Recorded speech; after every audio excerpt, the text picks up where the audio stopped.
Look, you stay poor when you don't do things that build wealth. The problem is nobody around you is rich enough to tell you what those things are. We run the Alex app, a private community with thousands of multimillionaires, centmillionaires, and billionaires. So, here are 15 reasons why you are not building any wealth. Welcome to Alex, the place where future billionaires come to get inspired. Number 1, you're not that economically valuable. You earn with your time, and your time isn't that valuable. You lack skills, expertise, insights, and proof of ability. When you're paid by the hour, you're priced like commodity, and commodities are pretty cheap for you. It's not a matter of working harder, but becoming more valuable. Let's put this into perspective. To make $1 million pre-tax in a single year, working a normal schedule, you would need to earn $500 an hour. As of 2026, there are approximately 1 million Americans earning over $1 million per year. If 1 million people can get there, it's not that rare. No matter what you do, you can increase the value of your hour by learning sales, management, and technology. You have an income ceiling, and expenses keep rising. Number 2, you got an income ceiling and the expenses keep rising. Even if you worked non-stop 24 hours a day, 7 days a week with no time to enjoy your spoils, you still wouldn't be rich. Your income is capped by the number of hours you can work in a day. You wouldn't be able to switch jobs and negotiate 20% plus more pay because nobody is willing to pay that for what you bring to the table. Meanwhile, your expenses keep rising every month because 1, you're unable to keep up with the market, meaning the cost of things is going up faster than your ability to learn, improve, and execute. And 2, you're unable to control your spending. At the end of the month, you have no money left. 3, at the end of the month, you don't have any money left. You pay others first. Think about that for a second, okay? You earn money, then take that money and give it to other people. Those people get rich because you give them the money you earned while you are getting poorer. You're essentially working for free after bills. Congrats on volunteering your life away. You need to understand that in order to have a chance to get out of this trap you set for yourself, you need to downgrade everything. Your most common flaw is you spend in proportion to the money available to you. If you've got $1,000, you'll spend $1,000. If you've got $200, you'll spend $200 and still be okay. If you want things to change on the day of your paycheck, set a recurring buy in your banking app of either the S&P 500 or whatever ETF your banking app offers.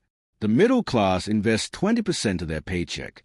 The upper middle class invests 65% of their earnings, while the rich invest over 90% of the money they make. That is why they are ahead. Your lifestyle is above your pay grade. Number 4, your lifestyle is above your current pay grade. The brutal truth is, if you were able to accept 1975's living standards, you would be able to support a 2026 family with 2026 income, but you're single and living alone. You can't cook. You like to treat yourself. If over 20% of your paycheck is going to rent, you can't afford to live in the apartment that you're renting. Big cities are expensive and you're not earning a lot. Of course, you can't afford to buy a house in New York or LA or Miami. Those are for the 4% of earners, and you are not one of them yet. But guess what? You can certainly buy a 2-bedroom, 2B condo outside of the city for $100,000. You'll find a townhouse with land at under $150,000. And if you split expenses with someone else, you'll pay that off in 4 years. This isn't supposed to be your forever home, just your starter home. You're just too comfortable. If you earn under $60,000 a year, you're not supposed to go on holidays because you're one emergency away from bankruptcy. Yet, your Instagram stories portray a very different lifestyle. You stay poor when you act rich. You get rich when you act poor. Number 5, your money, time, and your money, time, and energy go to entertainment. Not education, energy goes to entertainment, not education. You despise education because school was useless and higher education was a financial trap. You got burned twice. But the only way to increase your income is to learn how to do more valuable things. You waste so much time. Be honest with yourself. Okay, what percentage of your day do you use to better yourself? Don't yourself. How much time per day do you practice your skills with the purpose of getting better? Going to school or going to your job or watching other people do it isn't doing it yourself. If you were serious about this 10 years ago, you would have been rich by now. And guess what? Another 10 years will pass no matter what. And you'll be as confused as you are right now and barely got by. The good news is other people have already figured it out for you. Okay? Find those people and walk in their footsteps. There's a direct correlation between how much you spend on education and how much you earn. The richer you are, the more money you spend on insights and coaching. If your net worth is already over $1 million, go to Alex.com, our app, and walk in the footsteps of those whose businesses bring in that every month. As a bonus, scan this QR code after it's downloaded to get 25% off your annual membership. You have no money for emergencies number 6. You've got no money for emergencies. Every emergency is basically a financial reset for you. Not to mention that as you're watching this, you've learned to live with problems you should have fixed by now. The average person has only $600 saved for emergencies. Some of you watching this don't even have that. This is your wake-up call, my friend. Number you wish you were rich, but it's not urgent enough. 7. You wish you were rich, but it's not keeping you up at night that you're not. Wealth doesn't come from wishing. It comes from a long sequence of uncomfortable choices that only happen when the goal becomes emotionally urgent, not intellectually appealing. You want freedom, but by comfort. You're busy, but you're not making progress. You romanticize rich people's outcomes, but avoid emulating their efforts and constraints. To put it simply, you want the outcome without the effort. Only those who grew up poor and climbed out of it can tell you that poverty comes with physical pain. You can't sleep. Your body negates its reality until reality bends to fit your worldview. Most of you are okay with being the way you are, but there's a small percentage of you who won't be able to sleep tonight because their ambitions won't let them. Number 8, you think all rich people are evil. You think all rich people are evil. Look, since you can't compete on talent, ability, effort, or dedication, your only chance is to compete on make-believe morality. So, you throw the stamp of they must all be corrupt and evil. The problem with that attitude is you cannot become something you hate. If you hate the rich, you can't become rich. Not everyone has the ambition to be a billionaire, but the threshold to being at least a millionaire has been lowered. So, at least have the belief that it's achievable and that you can get there by working hard. And building on that, you think the non-evil ones got lucky. Number 9. You think the ones who aren't evil got lucky, have rich parents, or were born with a talent. Now, this belief is a psychological defense. If wealth is mostly luck, then your lack of wealth is not your responsibility.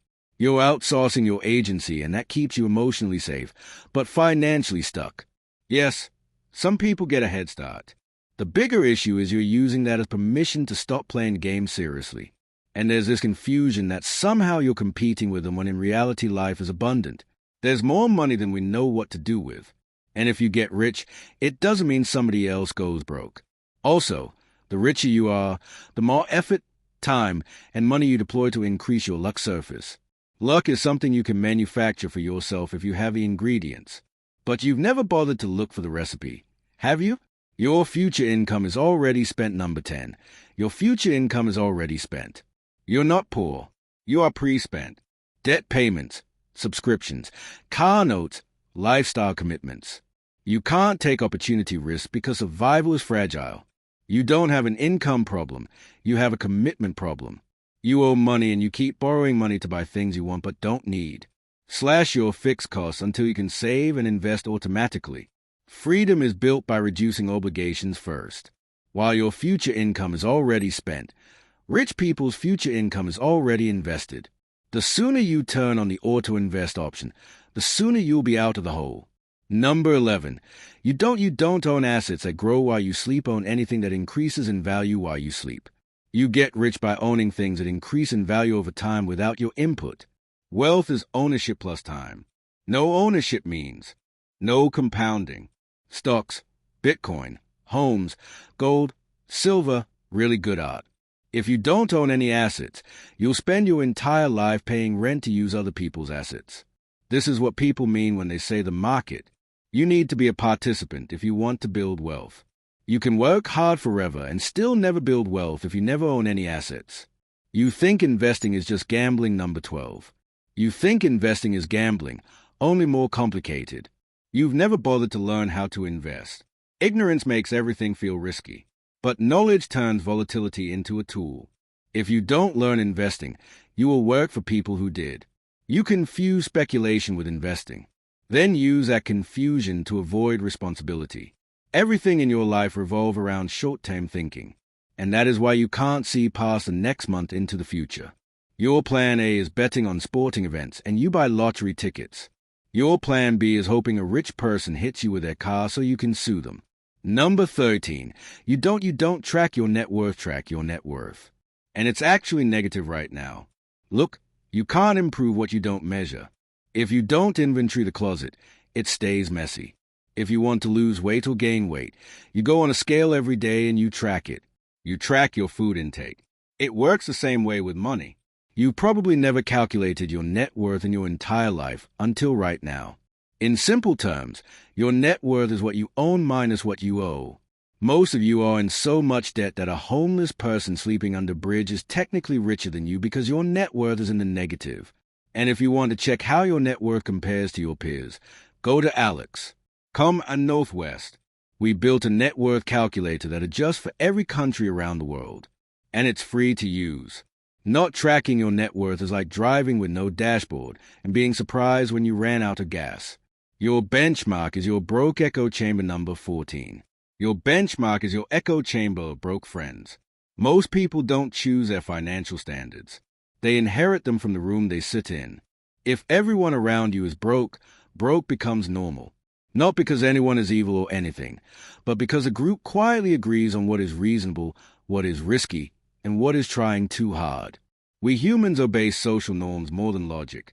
Your environment writes your default settings, and your social setting determines your standards. If nobody you know has built wealth, wealth feels like a myth. Your brain labels it as not for people like us. Keep your old friends, absolutely, but make some new ones as well. Preferably people who've never met the old you. Your broke friends don't want you to win because your win only makes them look bad. And number 15, you never took a big enough risk. Take any big risk that could have made you rich. Look, rich outcomes usually come from asymmetric bets. You didn't fail to get rich. You never took a swing big enough to change your life. Take your situation right now. What project in your life has a potential to make you rich? How many of these investments do you have in play right now that could lead to millions of dollars? If you don't have any, it might be time to find your first one. Most people avoid big bets because of 4 reasons. First of all, comfort is addictive. A stable paycheck and a predictable routine feels safe even if they keep you capped. Second, there's social fear. You would rather be broke than embarrassed. The fear of looking foolish is often stronger than the desire to win. Third, you build a life you cannot afford to experiment with. Your fixed costs are too high, so every risk feels like a threat to survival. And fourth, you confuse uncertainty with danger.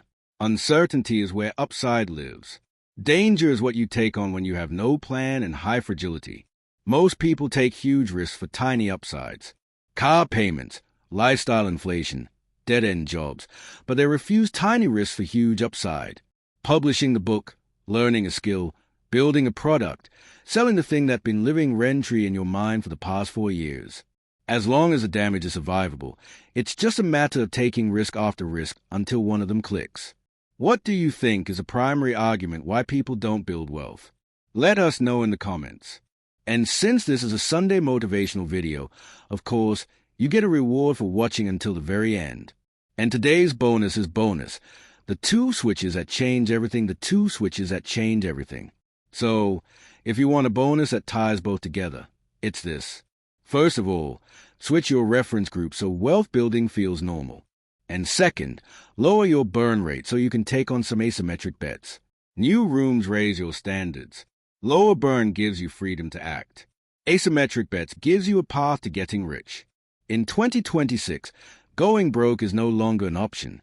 The poor will become extremely poor while having $1 billion has become what being a millionaire used to be 30 years ago. If you're a future billionaire, write the word future in the comments. Let's see which ones of you are not bots promoting some kind of scammy $95,000 a month investment. All right, that's all from us today, my friend. We'll see you back here next time. Until then, take care.